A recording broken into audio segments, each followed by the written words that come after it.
آپ سے شروع کرتی ہوں اختیار ولی صاحب، یہ بتائیے گا یہ جو امن کے لیے وزیر اعلیٰ جرگے کی دعوت دے رہے ہیں، یہ کیسی دعوت ہے اور اس پر آپ کا کیا موقف ہے؟ بسم اللہ الرحمن الرحیم۔ بہت شکریہ صدف عبدالجبار، اچھی دعوت ہے، اچھے کام کی تعریف ہونی چاہیے، ہم اپریشیٹ کرتے ہیں، یہ ایک اچھا اقدام ہے۔ بہت پہلے یہ چیز ہو جانی چاہیے تھی، ان کو ہوسٹ کرنا چاہیے۔ یہاں پر ان کی حکومت ہے، آج سے نہیں، کل سے نہیں، 13 سال ہو گئے، 13 سالوں سے یہ امن بھی ہم نے دیکھا جب یہاں پر آپریشن ہوئے تھے، بڑے قیمتی، بڑے لمبے آپریشن، اس کے بعد امن قائم ہوا، پھر دوبارہ سے انہوں نے اپنے ہاتھوں سے اس امن کو برباد کیا۔ تو اب بھی ان کی ذمہ داری بنتی ہے، یہ جو کام نہیں کرتے ان کے حصے کا کام پھر وفاق کو کرنا پڑتا ہے، فوج کو کرنا پڑتا ہے۔ جو کام یہ پولیس سے ان کو تحریک انصاف کی حکومت کو لینا چاہیے تو یہ نہیں لے سکے، وہ لوگ ہی نہیں ہے کہ وہ اس طرح ڈیلیور کر سکے۔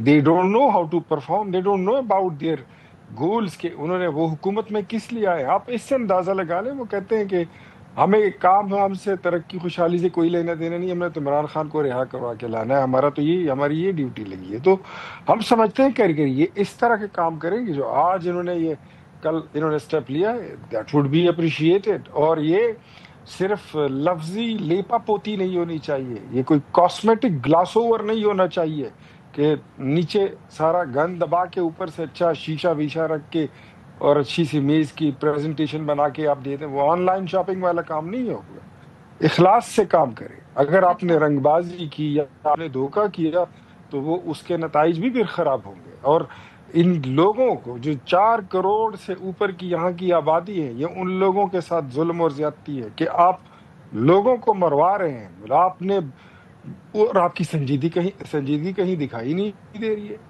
آپ کو 600 ارب روپے دے دیے جاتے ہیں امن کی بحالی کے لیے، کاؤنٹر ٹیررزم کے لیے، اس کا کوئی اتا پتہ ہی نہیں ہوتا ہے۔ تو بھائی یہ بات ایسی ہے کہ ایک طرف عشق عمران ہے اور دوسری طرف عشق پاکستان ہے۔ ہم تو عشق پاکستان کے ساتھ کھڑے ہیں، آپ کو اپنا عشق مبارک، ہمیں اپنا عشق مبارک، آپ اپنی عاشقی معشوقی کریں، ہم اپنے نظریات کے ساتھ کھڑے ہیں۔ تو میرے خیال میں جو اقدام ہے وہ اپریشیبل ہے۔ اب دیکھنا یہ ہے کہ اس میں خلوص نیت کیسی ہے اور کتنا ایلیمنٹ ہے اس میں، تو اس کو دیکھا جائے گا، پرکھا جائے گا۔ بڑا آپ نے کہا ہے کہ جی میں امیر مقام صاحب کو بھی سن رہی تھی، وہ اس پیشکش کو ایکسیپٹ کر رہے ہیں، تو شوکت یوسف زئی صاحب بتائیے گا، وزیر اعظم نے جو آفر دی، کیا ہم یہ سمجھیں کہ امن جرگے میں بلانے اور دعوت دینا یہ اس کا جواب ہے، اور وزیر اعلیٰ یا پھر خود جواب دیں گے اس پیشکش کا، یا یہی جواب ہے؟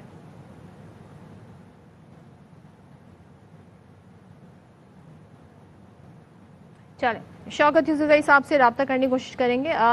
ایک بات بتائیے گا اختیار ولی صاحب، بڑا سخت موقف آپ کے وزراء نے اپنایا ہوا ہے، ایک طرف وزیر اعظم تعاون کی پیشکش کر رہے ہیں، دوسری طرف بات چلیں کرٹیسائز کریں ان کی گورننس پہ، ان کا جو بھی سیاست ہے اس پہ، لیکن گورنر راج کی باتیں، تو پھر وزیر اعظم کی آفر کہاں کھڑی ہے؟ اگر اس طرح کے بیانات آتے رہیں گے پھر اس کو سیریس کیسے لے پاکستان تحریک انصاف کی قیادت؟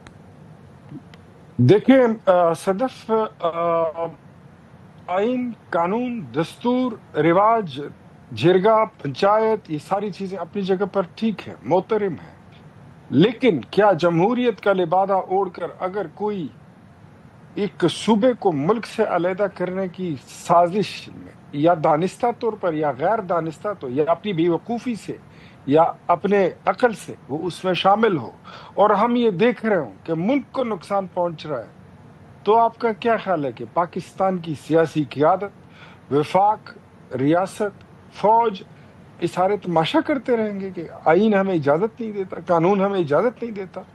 پھر there is an option of Article 234، emergency بھی لگ سکتی ہے۔ آپ کے کلپ میں نے دیکھے ہیں، we are not interested even کہ گورنر رول جو ہے وہ امپوز ہو جائے، لیکن اگر آپ کے پاس کوئی آپشن نہیں بچتا تو آپ نے ملک کو تو بچانا ہے نا، اپنے عوام کو بچانا ہے۔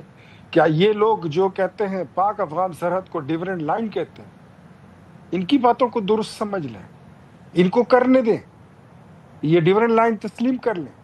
یہ پاکستان کا یہ جو حصہ ہے خیبر پختونخوا، یہ افغانستان کے ساتھ جانے دیں، کبھی بھی نہیں ہوگا، نیور۔ یہ قوتیں جو یہ سوچ رکھتی ہیں یہ ان کے لیے پیغام ہے